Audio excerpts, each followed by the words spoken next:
Hello, my name is Rich Martin, Senior Technical Marketing Engineer at Itential, and welcome to our ONUG Proof of Concept demonstration, where I will show you how you can use Itential to leverage infrastructure automation and orchestration in order to rapidly respond to network security notifications in a hybrid cloud environment.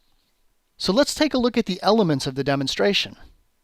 The first thing that'll happen is we will receive a security alert from AWS Guard Duty, but this could come from Azure Defender or any SIEM or SOAR platform that your organization might be using. We have the ability to integrate with all of that, but it's going to identify a bad actor and specifically their IP information. We will be integrating with Slack to provide real-time communication and updates to network and security teams so that they're aware of exactly what happens when an automation kicks off, the steps that it's going through, the changes that it's making, and links into all the different live systems that will be affected. We're also going to do an integration with ServiceNow for ticket management so that the automation can create a ticket for the changes as well as update the ticket as the automation progresses.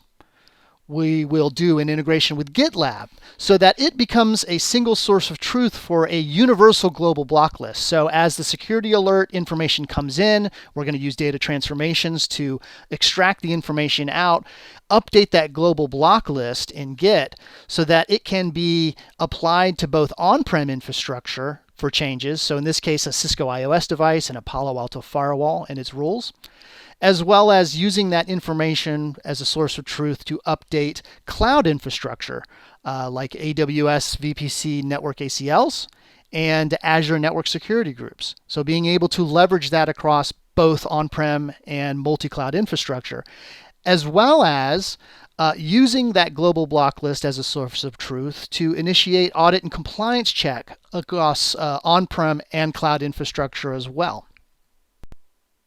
Okay, so we are in the Itential Automation Platform in Automation Studio. This is the blank canvas where network teams and security teams can build automations. Here's the automation workflow we'll be kicking off in a moment. Let's just walk through the flow of it and take a look at all the different steps and elements. So as I zoom here, you'll see from the start, we're doing a series of evaluations. In this case, this is for determining the source of the event that's triggering the automation. For our demonstration, we have the ability to emulate a security event from AWS Guard Duty as well as from Azure Defender. So it can take one of these different routes depending on which source it's coming from. We're doing a data transformation in these cases, this JST, and this allows us to extract data that's coming in so that it can be transformed or manipulated in order to be used for other subsequent calls into different systems, into different networks, opening tickets, things like that. So information like IP addressing for the bad actor is going to be used not only to make changes to network ACLs or cloud network infrastructure, but also to do things like update ServiceNow tickets with that information or post that information into Slack.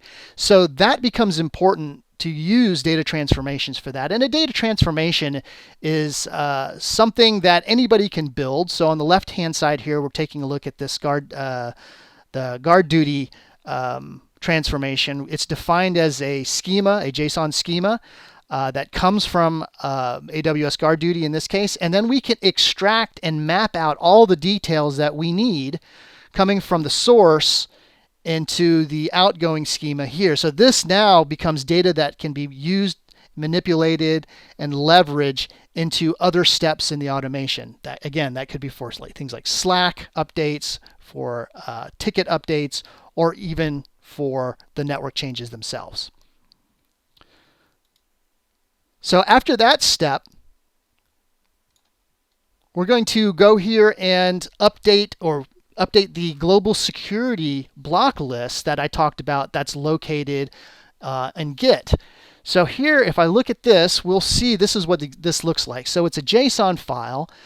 We're calling it cybersecurity threat list. This is going to become the global block list based off of new and previous alerts from our security system. So as an alert comes in, The first thing that will happen in the workflow is it's going to determine if this is something new, if the source and destination is something new. If so, it needs to be added. If not, it doesn't need to be added because it already exists. And then as this is updated and added, it will be applied to all of the necessary infrastructure that needs to be changed in response to this particular alert. In addition to that, it's also going to be used for a compliance and audit check for devices and cloud infrastructure as well. So the nice thing about this is it also allows us to see the changes over time. So anytime an automation makes a change, or even another application or a person makes a change, we get a full audit report of that change within Git. So notice here we do have three entries in, and we'll see the fourth when the demonstration kicks off. So back to the workflow. This is the evaluation to see whether or not the new security details for the bad actor's IP information exists. If it already exists, then there's no need to do any updates, and there's no need to apply that security information to the devices because it's already there. In this case, it doesn't exist. So the next step here is to open a ServiceNow change request ticket because we're about to make changes to the infrastructure and the automation. Then we do a transformation to extract the ServiceNow ticket ID so we can use that in later steps for updates. Then we also now send a Slack notification to our notification channel, and this is going to detail everything that's about to occur and give us all the details of the bad actor information, as well as live links into all the systems, and we'll take a look at all of that in a moment. From there, our next step is to start to make network changes. In this case, we have a process here that will update the Cisco iOS ACLs and Palo Alto firewall rules that are required in order to protect these assets on the network. And then, because we live in a hybrid multi-cloud network environment, making sure your automations can not only make changes to traditional CLI-based devices and physical devices, but also cloud-based network infrastructure and services. So in this case, we'll be doing the security updates to AWS network ACLs and Azure network security groups. Once that's complete, we can update the ServiceNow change request that we opened earlier, and therefore provide all of the information needed and even close that ticket out when successful. And then as a final step, because it's a demonstration, we can roll back all of our changes.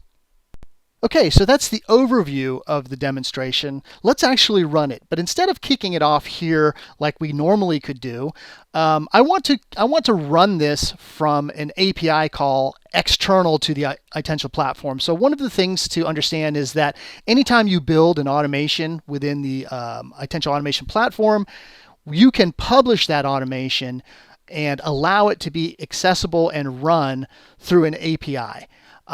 So in this case, we can create an API endpoint, which we've already done, so that it can be run from an external source. Could be an application, could be another automation of some sort.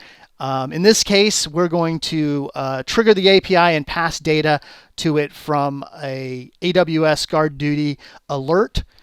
And we're going to simulate that through Postman, which is an application that can call APIs through that means. So in this case, I have Postman already set up here that's going to pass to it an emulated attack. In this case, it's identifying a bad actor with this particular IP address, and they're performing some brute force attacks against an asset in the AWS environment. So in this case, we want to pass all of the detail for this into the automation through an API call that I just showed you, and then take this data from a data transformation, extract the information we need so that we can build the global block list, and that can be applied to our infrastructure. So I can kick this off externally from Postman by sending this now. We get the response that it's working now, so it's kicked off that. So if I now minimize this, and we can go immediately to Slack, because remember, one of these steps was to go into Slack and to update the notification channel with all the details of what's about to happen. So in this case, Slack just made a notification through our automation, so we know it's running. And as you see here, it's giving us all the details. So the producer here was guard duty. If this demonstration was run through our emulated Azure Defender alert, it would have showed us the producer was Azure Defender here. The type of alert, that there was a brute force attack, and in this case that we need to perform some blocking on this particular IP address, as well as the other details that the security alert has given to us. Now we're also going to highlight all of the various stages and changes that are going to be made that I detailed in the automation. So here are all the steps that are happening. And if you look here, we're also providing live links to not only within Itential, the job that's being run, and we'll take a look at that in a moment, but also the ServiceNow ticket that's open as part of the automation, the AWS ACL details, and the Azure Network Security Group details that have been updated. So first, let's hop over to Git, and if I refresh this page, you'll see our automation has now added this deny into the universal and global block list. So again, this becomes our single source of truth to not only apply changes to on-prem infrastructure, but also cloud infrastructure. And this also allows another group to make the modifications to this with either directly or through other applications. That is also applicable through config and audit compliance checks that can be scheduled across the network. So this becomes an important element as a single source of truth of what to block at that particular moment. So this has been added. So that means that in our workflow, this didn't exist previously, and so that's why it was added. Okay, so now let's go back into Slack. And let's take a look at some of the live links that we have here. So the first one is a link for the Itential job. So this is the automation that was kicked off when we sent the API request from Postman just a moment ago. And you can see here, if we visualize this, it's following a route through the automation where it was sourced from AWS Guard Duty. The global block list was updated, what we just saw in Git. An evaluation was done to determine if this was something new or something that already exists. Since it's something new, it's following this line here where it has created the ServiceNow ticket. It sent the Slack notification, which we just looked at. It's made changes to the network devices. So this is the Cisco iOS and Palo Alto firewall, as well as updated the cloud network services, so AWS network ACLs and Azure network security groups, and has done an update to the ServiceNow ticket with new details. And now it's waiting for us at this step here to roll out the demonstration all the way back so it could be rerun again. So now let's go back to Slack because this gives us all the links that we need. So we just took a look at the job link. Now let's take a look at the ServiceNow ticket since that was one of the steps. And from here we can see that the automation built the ServiceNow request, gave it a short description, and then as a later step it also updated some of the notes here so that we have information available as well as a job link from the ServiceNow ticket. So again, making sure we can create not only create a ticket but update it as well, because this makes automation even more efficient when we start to integrate many of the steps of the overall end-to-end process into this. Going back to Slack again, now we can take a look at the changes of the AWS console. So this is going to take us directly to the network ACL that was updated. And here's the IP address that was sourced from the original API call from Guard Duty, passing us that information of this bad actor. And of course, we've built the deny rule here. If we hop back to Slack, then we can do the same thing in Azure. We can go directly to the network security group portal, and we can take a look at this new rule that's been added here. So here's the same bad actor as a deny. So now we've secured all of the immediate devices or all of the immediate infrastructure for our applications, whether that's a physical device or a network service.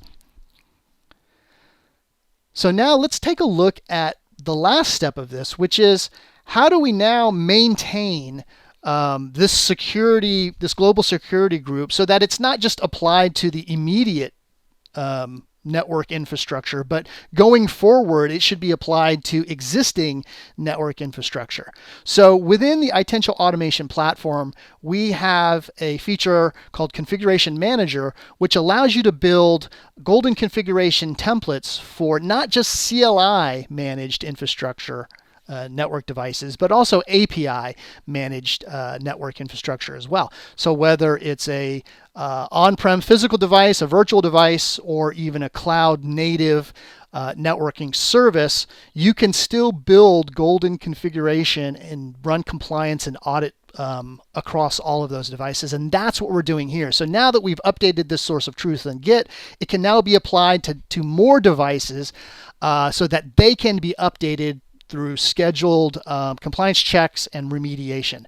So with the case of Cisco iOS devices, we've built a template here, a Jinja template that allows us to dynamically build an access list based off of information from that Git that file, that source of truth file that we have in GitLab. And so that's what's going on here. It's going to be able to generate a configuration on the fly, but we also, like I said, have the ability to do and build and create compliance, golden configuration and compliance rules for Palo Alto, as well as AWS VPCs and the VNet information and Azure VNet compliance rules too. So from here, you can see we are now out of compliance simply because we've added a new rule into the global list. But if we now rerun compliance, because as part of our automation, we've gone ahead and updated these devices with the new bad actor information. So if I run compliance here, we can start a compliance check on these two devices. So these two devices were updated in our automation. And if I go to the AWS side here, we can also run a compliance just on the ACLs. So if I run the compliance here, that because we've updated that with the new security information from the new bad actor, the compliance check comes back positive, that we're completely compliant there. And when this finishes as well, we should get a compliance check here. There we go. So these devices are now in compliance, which means that their running configuration has an ACL that reflects the current state of our global block list, which is the source of truth located on GitLab. So these two particular devices were part of the automation that needed to be updated in response to the security alert. So they had to be updated immediately. But what really needs to happen in most networks is now that that source of truth has been updated with new information regarding new bad actors that need to be blocked, that really needs to be applied to more than just these two devices. It could be many devices. And because of the features of the Itential Automation Platform, with Configuration Manager, our integration, and our ability to do everything within an automation, you can also now apply that same source of truth for the global block list as part of an ongoing scheduled configuration and compliance audit across not just these devices, but many more devices like them, whether they're physical or even virtual or cloud-based services, network services. You can now start to apply that in ongoing configuration and compliance audits and do even auto remediation, so that now not only are the immediate devices that need to be updated reflecting the newest information from our global security block list, but also going forward, we're applying that to all the existing devices that may need that information updated as well. So thank you very much. We hope this was helpful and useful. We hope that you learned something about the Itential Automation Platform and specifically how the network and security teams can work together and build automations and integrate them with your existing security platform to make immediate changes to both on-prem and cloud infrastructure in response to security events, and then how to integrate all of the other IT systems and sources of truth that you may have in your IT ecosystem.